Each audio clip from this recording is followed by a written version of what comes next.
All right, episode 10 of the Next Step series for keyboards and piano, and we have made it to the point of doing a song breakdown. So I also realized in the last video I forgot completely to go through the soloing technique, how to solo or freestyle. And I think since we've just made it to this point, freestyling, I'm just going to give a quick note on it.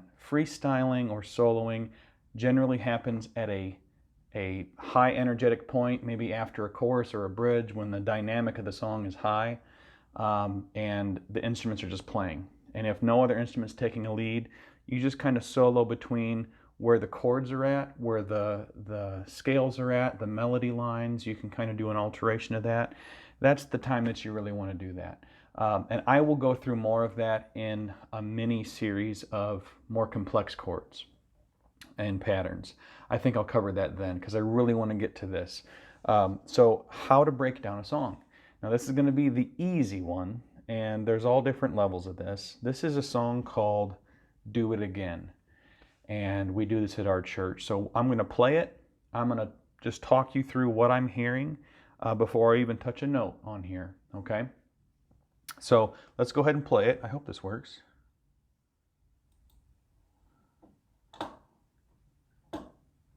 Normal for the Campbell family. We got a YouTube ad.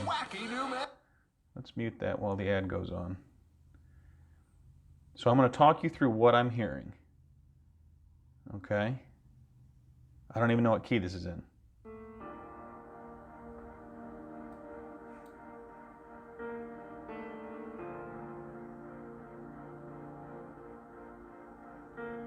All right, kind of sounds like there's octaves.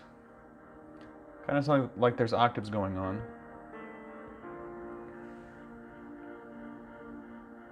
There's synthesizers. You probably don't have to cover that.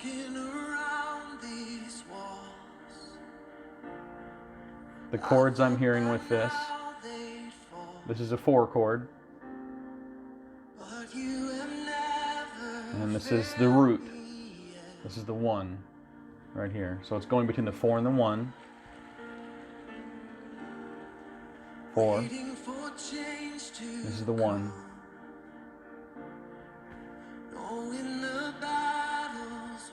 Here's the 4.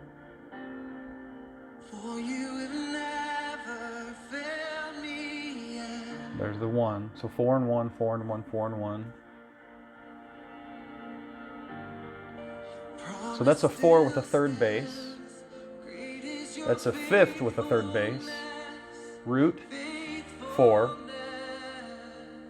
4 chord with the 3rd bass note. 5th chord with the 3rd bass note. Root, 4 chord. All right. So let's go ahead and take it just to this point, okay? Let's figure out what key we're in. B flat. Now, we're probably not going to do this in B flat. If you really wanted to, go through your B flat major scale.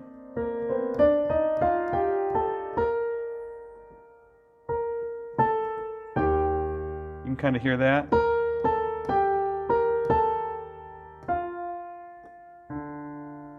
So just for the sake of this, I'm going to go to C. So I'm going to transpose this. This is the beauty of this. I hit transpose, I hit B flat, and now everything changes to C. Okay, so let's go through this. It's climbing down the major scale. Right? Those first 3 notes are climbing down the scale. And I know it's hitting a 4 chord. And it sounds like it's almost hitting one with a 5th.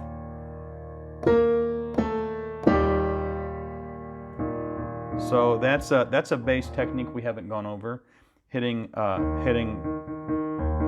whatever chord you're on, hitting the 1 and the 5. Right?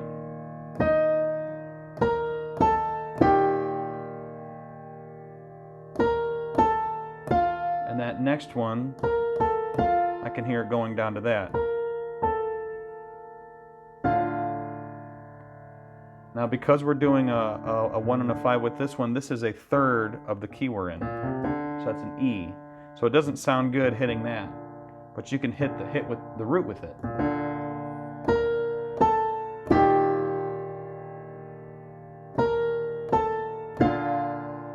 Or you could just do the single bass notes. We're on the 4 chord in the key of C.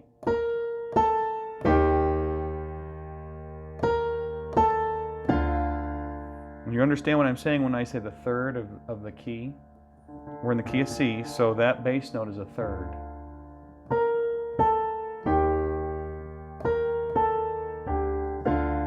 Right? And that's kind of what I'm hearing. Now, in that Your Promise Still Stands, I'm hearing a 4 chord with a third bass. So that doesn't mean the third bass of the key signature, that means the third bass of the chord. Hear that? Instead of this, you could play this. Your promise still stands. I heard the 5. Great is your faithfulness. Back to the 1. I'm hearing the third in that 4 and 5. Your promise still stands. And then we're going to play the 5 chord, which is a G. And I'm hearing the third of that. Great is your faithfulness, faithfulness. I'm still in your hands. This is my confidence. You never failed me yet. Let's try that. Let's play all of that with that so far, okay? Let's see if we're right.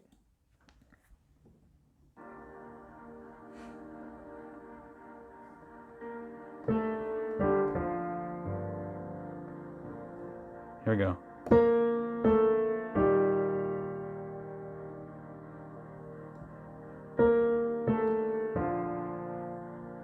So far, so good. Walking around these walls, I thought by now So far, so good. but you have never failed me yet.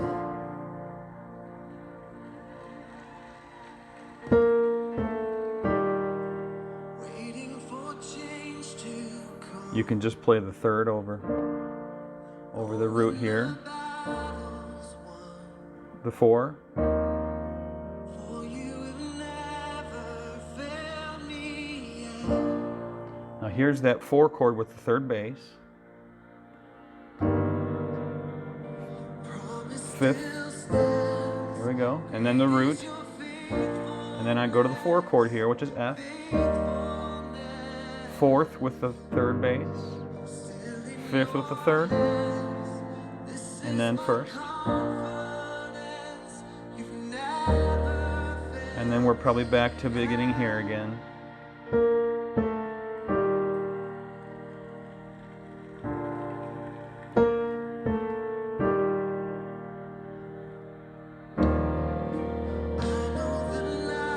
So I'm going to branch off here. I can even hear a major 7. We talked about that one. I can hear that coming back to that right here.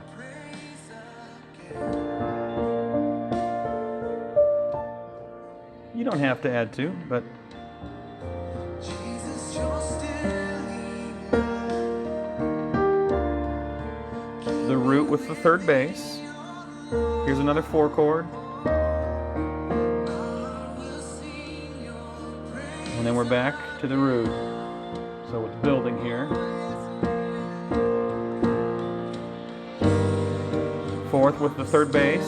5th with the third bass.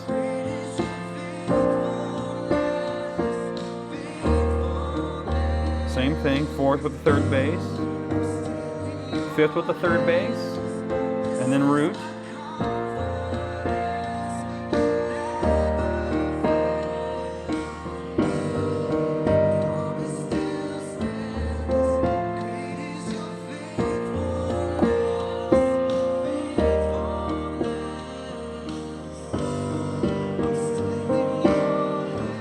A little bit of the melody. Disney harmony.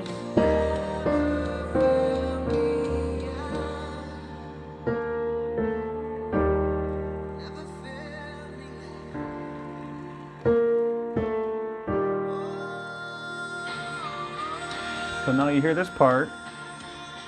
I hear it going from a root to a 4, and there's a 5 to a 1 to a root. Let's try it.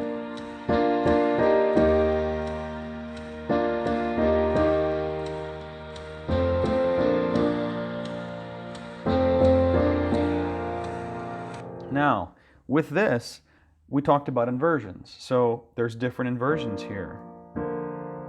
If we do this inversion, you're hearing for that, you want to have that G to the A come out, because that's the one you hear the most. And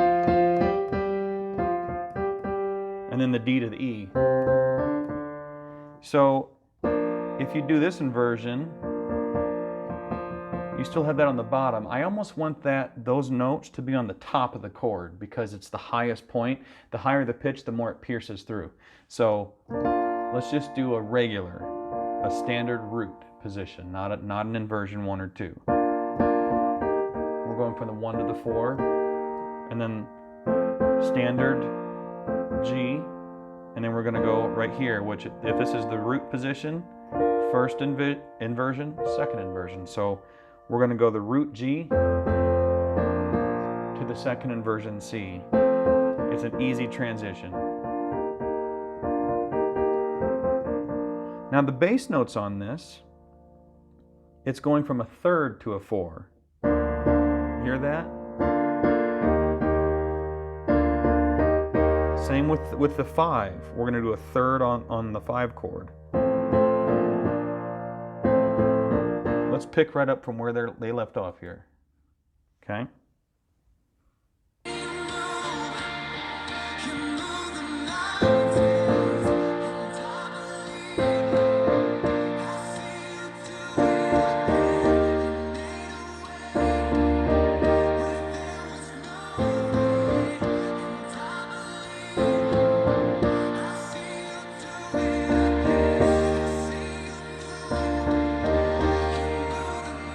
Now, as this is kind of building, we're talking about what notes to play. But if you've got a band that's following with you, you may not need to just keep, this is the simplified version. And it can sound very robotic. Sorry, my keyboard's hitting the camera and bouncing it. This can sound very robotic.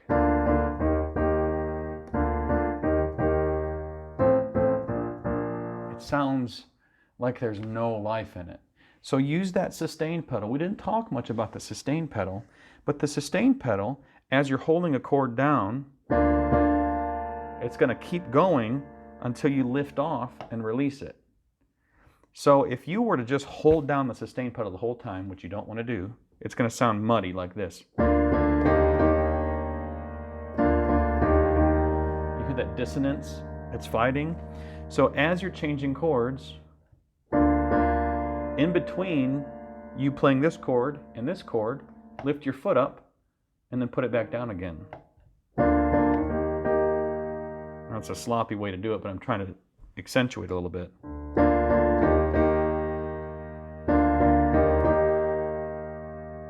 Right?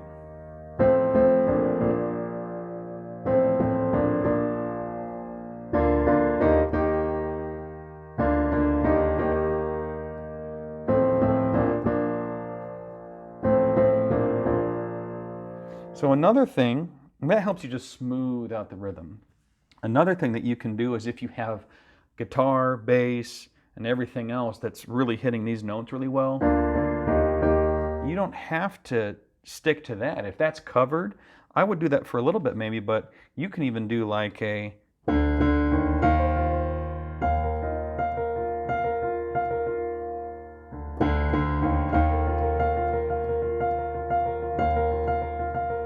You can do little stuff like that.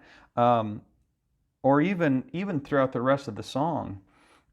If you go back to the beginning, I'll kind of talk my way through this.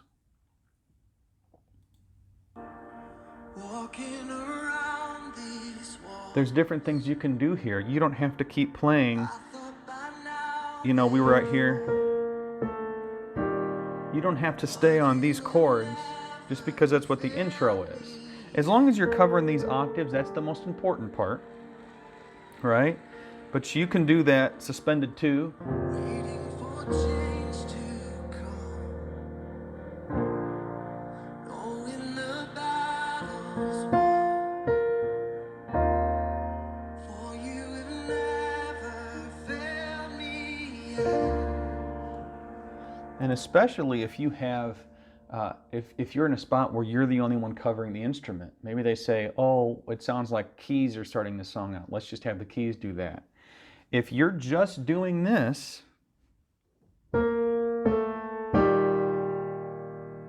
that's a long pause before your next part. See how that's starting to sound empty? So you might want to fill it with rhythms a little bit.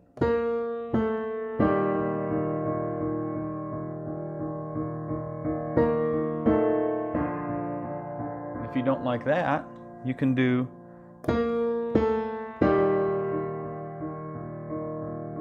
If you don't like that, I mean, just keep changing up until you find something you like.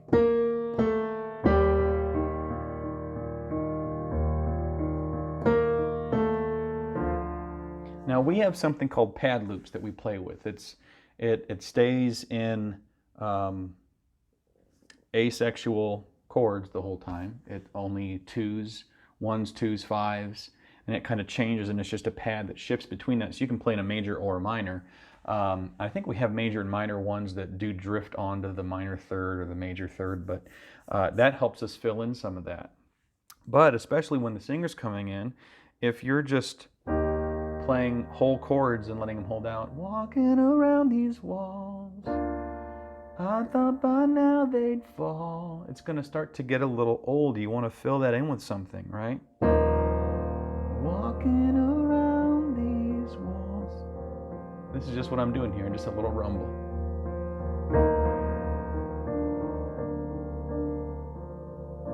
Just experiment. Walking around these walls, I thought by now they'd fall, but you have never failed me yet. You can even go back in here. Right? As long as you're hitting those octaves in those certain parts. Find out, listen to the song and find out what sounds the most important. If it sounds like some of those parts here are more important ones to hit, by all means hit those. But as you're listening to a song, you can practice this in the car. If you're hearing a chord change, I can hear, no matter what key we're in, I could hear that it started out on a 4 chord and it went to a root.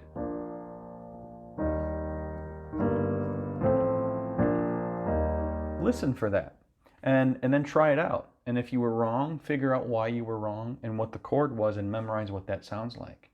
And that's the basis of how you break down a song. Now we're going to do in the next video, we're going to do a little more complicated song. And if this didn't cover enough material for what you wanted it to be in breaking down a song, we're going to do tons of these videos of breaking down a song on keys. So let's move to the next video and maybe we'll learn something different. We'll see you in the next one.